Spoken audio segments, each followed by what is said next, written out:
Once upon a time, there was a poor shoemaker who lived with his wife. Although the shoemaker worked very hard, he could barely make ends meet. After cutting out the leather for a pair of shoes, the shoemaker left it on his workbench, intending to finish the shoes the next morning. The next day, to his astonishment, the shoes were already made. They were beautifully crafted and perfect in every way. The shoemaker sold them for a good price, and with the money, he was able to buy enough leather for 2 more pairs of shoes. That night, he cut out the leather and left it on the workbench again.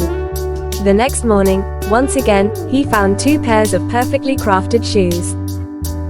This continued for many nights, and soon the shoemaker and his wife were no longer poor. Curious to know who was helping him, the shoemaker and his wife decided to stay up one night and hide to see who their benefactors were. To their amazement, they saw 2 little elves come into the shop at midnight. The elves worked quickly and skillfully, making beautiful shoes from the leather the shoemaker had left out.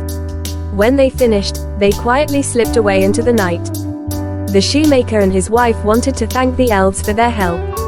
They noticed the elves' clothes were tattered and worn, so they decided to make new clothes and shoes for the elves. The next evening, instead of leaving out leather, they left out tiny clothes and shoes. When the elves arrived and saw the gifts, they were overjoyed. They put on the new clothes and shoes, and from that night on, the elves were never seen again. The shoemaker and his wife continued to prosper, always remembering the elves' kindness.